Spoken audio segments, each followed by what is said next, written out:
Bien-aimés dans le Seigneur, bonjour. Aujourd'hui, c'est encore un privilège pour moi d'être devant de vous pour partager la parole de Dieu. Je suis toujours dans la joie quand il s'agit de parler de la parole de Dieu. C'est pourquoi je manifeste, je souris tout le temps parce que c'est une force pour moi, la parole de Dieu. Partager la parole de Dieu, c'est une force pour moi. Aujourd'hui, je vais vous parler d'un sujet très intéressant. Vous savez, des fois, les gens ne reconnaissent pas un bienfait. Vous savez, même si quelqu'un vous donne un verre d'eau, vous devez savoir dire merci. Je vais vous parler d'une expérience personnelle. J'ai un frère à moi, un jeune frère à moi, que j'aime beaucoup. À chaque fois que je lui envoyais quelque chose, il avait besoin d'aide, je l'aidais. Il cherchait par tous les moyens pour me dire merci. Même s'il n'avait pas de crédit, il n'avait pas de téléphone, il va chercher même à emprunter un téléphone juste pour m'appeler, me dire merci par rapport à l'aide que je lui ai apportée.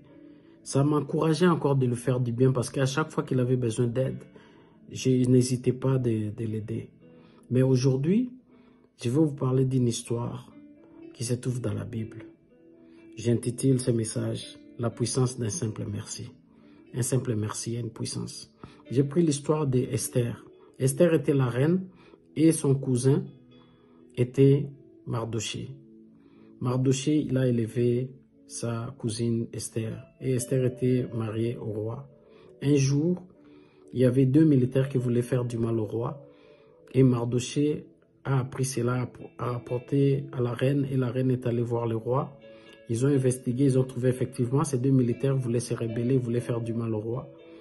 Ces deux militaires ont été exécutés. Ils ont été tués. Mais Mardoché n'a pas été récompensé. Il était resté comme ça. Un jour, il y avait un monsieur, il était haut gradé au palais royal. Lui, il voulait que les gens puissent se prosterner devant lui. À chaque fois quand il passait, les gens puissent se courber et se prosterner. Mais Mardoché ne voulait pas se prosterner parce qu'il était juif. Il ne voulait pas se prosterner devant un homme.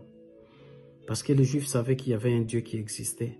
C'est seulement à ces dieux-là qu'on pouvait se prosterner. Alors quand comme Mardoché ne voulait pas se prosterner devant Aman, Aman était furieux, il voulait absolument que Mardoché puisse mourir. Il voulait voir Mardoché mourir. Alors un jour, il a fait l'ordonnance pour que tous les Juifs puissent être exécutés. Tous les Juifs à cause d'une seule personne, à cause de Mardoché. Alors Mardoché, il a appris cela, il est allé voir la reine Esther pour dire à la reine, voilà, on veut nous tuer, on veut tous nous exécuter. Si tu peux aller voir le roi et essayer d'intervenir puisque toi tu es sa femme. Et puis ne pense pas que si aujourd'hui on tue tous les juifs, toi tu seras épargné parce que toi aussi tu es juif. Alors Esther avait dit à Mardoché, va dire à tous les juifs de jeûner pendant 3 jours et 3 nuits. Ils ont fait cela. Quand la reine est allée voir le roi, il a invité le roi chez elle. Et puis ils ont mangé, mais pendant ce temps, Aman avait déjà préparé une potence de 25 mètres pour exécuter Mardoché. Mardoché devait être exécuté en public, en hauteur, que tout le monde pouvait voir, qu'il est mort avec humiliation, qu'il a été humilié. Mais la nuit là, c'est cette nuit-là qu'on devait, le lendemain qu'on devait tuer Mardoché. Le roi n'a pas dormi. Le roi n'a pas eu sommeil.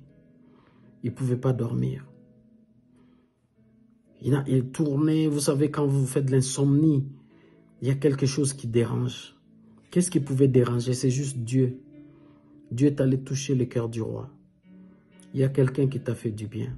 Tu ne l'as jamais remercié. Tu n'as jamais dit merci à une personne qui t'a sauvé la vie.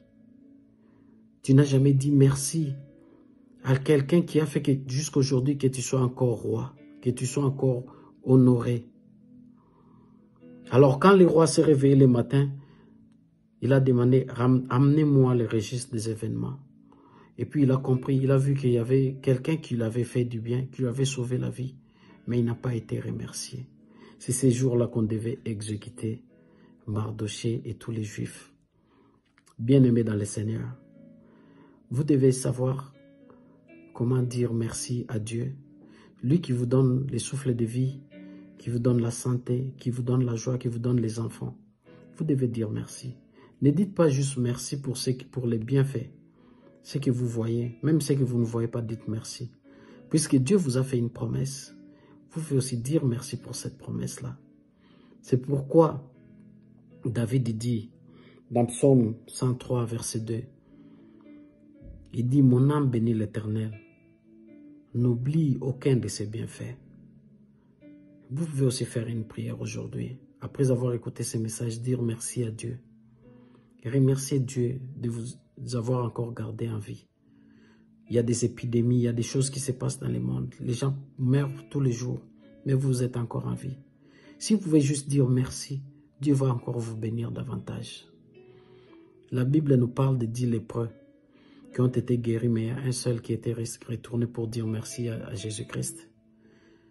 Et pourtant, il était samaritain.